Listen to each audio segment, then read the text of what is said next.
MGY 002 पाठ्यक्रम का question अहरगन साधन का विस्तार से वर्णन कीजिए।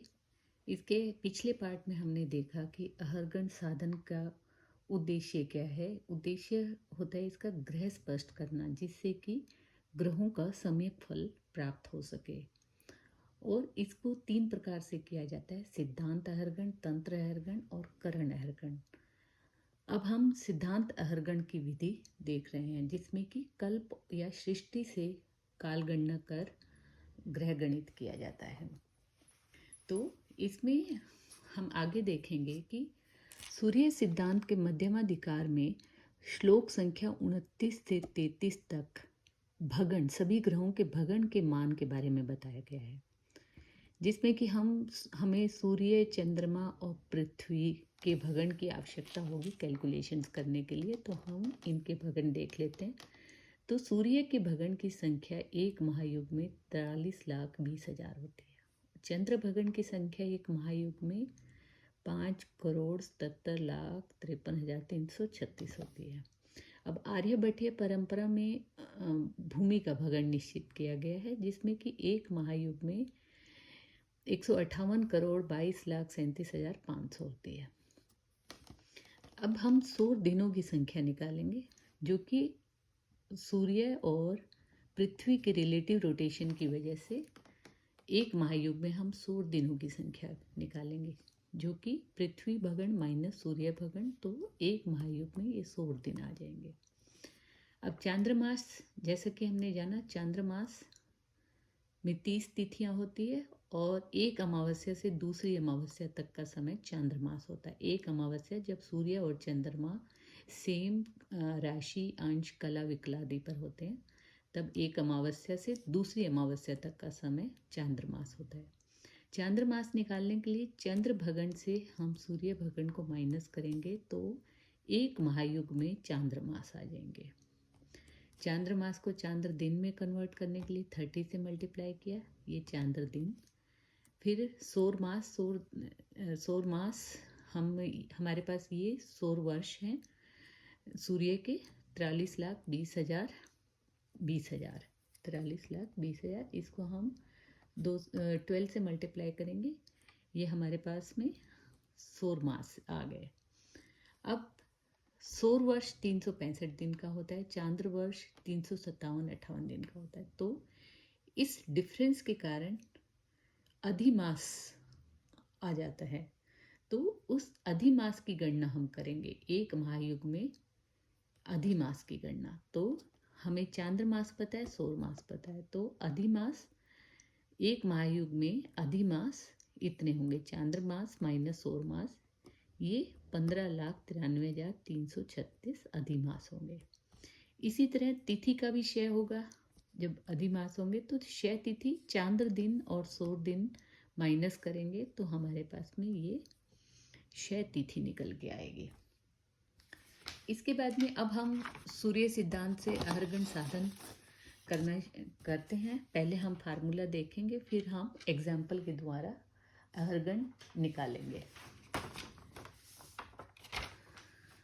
फार्मूला है सूर्य सिद्धांतीय अहरगन साधन का फार्मूला है कि हम पहले सृष्टि से लेकर वर्तमान तक के गत सौर वर्षों की गणना कर लेंगे।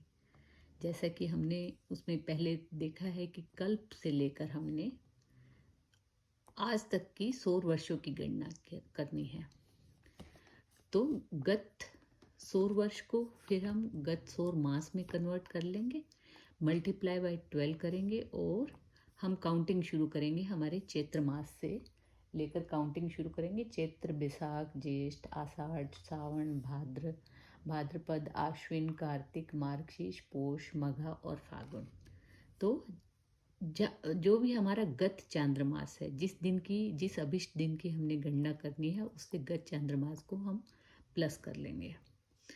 तो उसी प्रकार हम अधिमास निकालेंगे। तो अधिमास होगा, जैसे हमने पहले निकाला कि एक महायुग में अधिमास निकाला, तो हमारा अब हम गत सौर मास से हम अधिमास निकाल लेंगे। ये जितना ये गत सौर मास आए इसमें कितने अधिमास होंगे, हमें एक महायुग में अधिमास पता है और गत सौर वर्ष में अधिमास हमने निकालने हैं, तो अधिमास आ गया।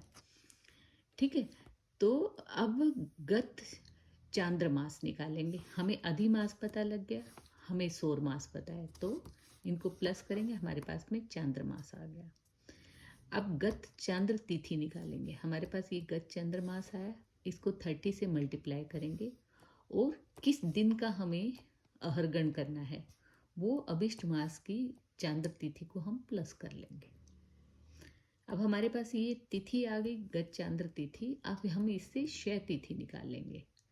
तो हमें एक महायुग में क्षय तिथि पता है, महायुग के चांद्र दिन में क्षय तिथि पता है। तो अभी जो ये जितने चांद्र दिन है उसमें हम क्षय तिथि निकालेंगे। अब सावन दिन हमारा गत चांद्र दिन माइनस गत क्षय दिन, तो ये सावन दिन आ जाएंगे। ये हमारा मतलब सृष्टि से लेकर आज तक कितने दिन बीत गए हैं ये हमारा अहरगण सिद्ध हो जाएगा।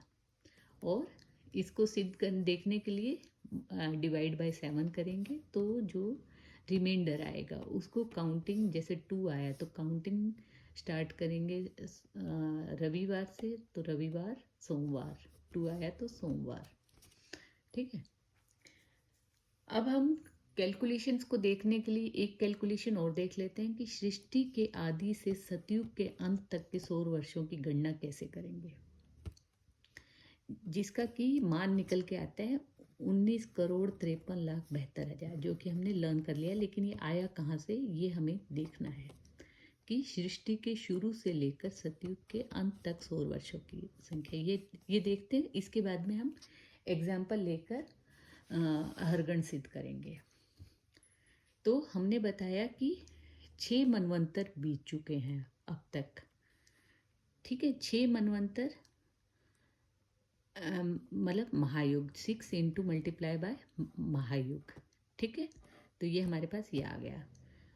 अब ये आदि संधि हम देखेंगे।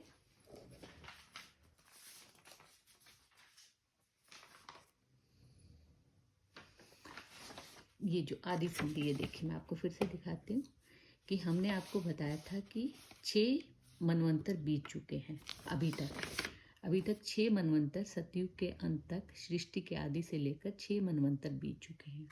और संधियाँ कितनी हैं? एक आदि संधि स्टार्टिंग में, कल्प की स्टार्टिंग में, जो कि एक सतयुग के बराबर होती है, और हर मनवंतर के बाद एक संधि जिसका कि हर एक का मान एक सतयुग के बराबर होता है।